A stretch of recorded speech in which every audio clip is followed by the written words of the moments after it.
Chapter 34. Furthermore, Elihu answered and said, Hear my words, O ye wise men, and give ear unto me, ye that have knowledge. For the ear trieth words, as the mouth tasteth meat. Let us choose to us judgment. Let us know among ourselves what is good. For Job hath said, I am righteous, and God hath taken away my judgment. Should I lie against my right? My wound is incurable without transgression. What man is like Job, who drinketh up scorning like water, which goeth in company with the workers of iniquity, and walketh with wicked men? For he hath said, It profiteth a man nothing that he should delight himself with God. Therefore hearken unto me, ye men of understanding. Far be it from God that he should do wickedness, and from the Almighty that he should commit iniquity. For the work of a man shall he render unto him, and cause every man to find according to his ways. Yea, surely God will not do wickedly, neither will the Almighty pervert judgment. Who hath given him a charge over the earth? Or who hath disposed the whole world? If he set his heart upon man, if he gather unto himself his spirit and his breath, all flesh shall perish together, and man shall turn again unto dust. If now thou hast understanding, hear this. Hearken to the voice of my words. Shall even he that hateth right govern? And wilt thou condemn him that is most just? Is it fit to say to a king, Thou art wicked, and to princes, Ye are ungodly? How much less to him that accepteth not the persons of princes, nor regardeth the rich more than the poor, for they all are the work of his hands. In a moment shall they die, and the people shall be troubled at midnight and pass away, and the mighty shall be taken without hand. For his eyes are upon the ways of man, and he seeth all his goings. There is no darkness, nor shadow of death, where the workers of iniquity may hide themselves. For he will not lay upon man more than right, that he should enter into judgment with God. He shall break in pieces mighty men without number, and set others in their stead. Therefore he knoweth their works, and he overturneth them in the night, so that they are destroyed. He striketh them as wicked men in the open sight of others, because they turned back from him, and would not consider any of his ways, so that they caused the cry of the poor to come unto him, and he heareth the cry of the afflicted. When he giveth quietness, who then can make trouble? And when he hideth his face, who then can behold him? Whether it be done against a nation or against a man only, that the hypocrite reign not, lest the people be ensnared. Surely it is meet to be said unto God, I have borne chastisement. I will not offend any more. That which I see not, teach thou me. If I have done iniquity, I will do no more. Should it be according to thy mind, he will recompense it, whether thou refuse, or whether thou choose or not, I. Therefore speak what thou knowest. Let men of understanding tell me, let a wise man hearken unto me. Job hath spoken without knowledge, and his words were without wisdom. My desire is that Job may be tried unto the end because of his answers for wicked men. For he addeth rebellion unto his sin. He clappeth his hands among us, and multiplieth his words against God. Rather than go through this any of the other chapters on a verse by verse, I think I've sort of shown you the pattern, and but basically we'll just sort of summarize this. And Elihu has three major areas of concern that he brings up here. The first one is an understanding of God's attributes, and then the first part of the chapter he's basically saying God cannot be unjust, God can do no iniquity, and nor can God prevent justice from taking place. And so the basic concept here is one that comes from a particular point of view for which in Elihu's case is understandable, but which really isn't true in 100% of the cases.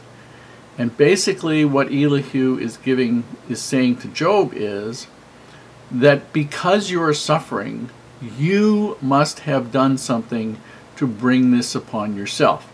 Since God is unjust, what you are going through has to be just. Because he can't do iniquity, he can't be doing this to you just for this some kind of fun or enjoyment, or to just see how you're going to, suffer.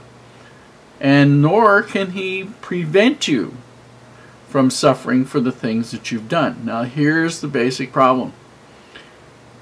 All of those things are perfectly true, assuming something for which there is no evidence, and assuming something which is not true. Not everything that happens to every human being on the face of the earth, good or bad, happens because God has created it, or seen to it it happens, or looks at somebody and said, well, that person's going to get cancer, and that person's going to marry and be happy ever after. Those are not the kinds of things that God does. Okay, so you need to understand that. God does not assign people to punishment, does not assign people to anything at all. We live in a world where there are consequences for choices we make. There are things that happen because they happen because of the nature of earth life and the circumstances of earth life. What Heavenly Father wants us to understand is that if we can give Him enough time and we can hang in there with Him enough, He will make it worthwhile for us. We will say at the end that the end was better than the beginning. The second part of this for Elihu was that man should endure chastisement, which of course, again, basically the first part is, obviously if you're being chastised, if bad things are happening to you, you deserve it. That's not necessarily the case, but man should endure chastisement without complaint and do iniquity no more. Now, to the extent if you did iniquity and you were being chastised, that is wise counsel. But if something bad happened to you and you're not being chastised by God because of it, then that advice really doesn't matter. You can be upset that something's happened to you. You can be upset that you got cancer. You can be upset that something bad happened. Just don't assign it to God, because God doesn't do everything that happens to you, doesn't create everything that happens to you. Sometimes they're choices, the consequences of choices you make. Sometimes they're just part of life. Sometimes they're part of somebody else's unrighteousness or negligence or stupidity or carelessness, if not our own.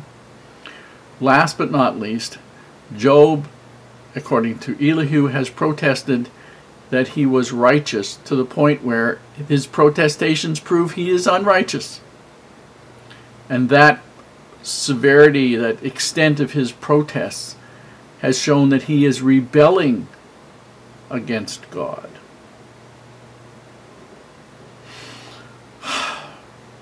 Now there's a point where if you're lying about being righteous, that would be true. But if you're not lying about being righteous, that it isn't true. Then in fact you are righteous. And in Job's case, we have the benefit of knowing something that Elihu didn't have, because Elihu apparently didn't know Job.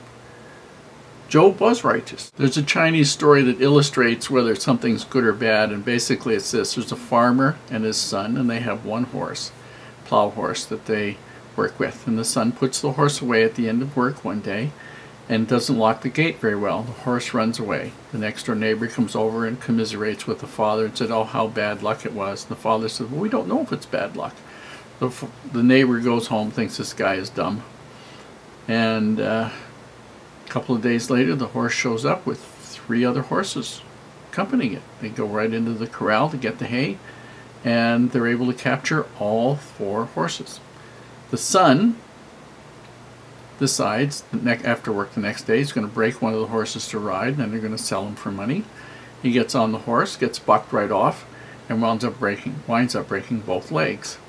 The doctor comes, they pay the bill, get the legs all fixed up, and lo and behold, the neighbor comes over and says, oh, too bad your son broke his legs. And the farmer says, how do we know it's bad luck? The guy goes home sure that this father is just as dumb as rocks. And then the next day, a warlord comes through, takes all the young men in the area except for the young man who broke both of his legs, takes all 3 horses that came back with the plow horse, and they all go off to a big battle where everybody's killed.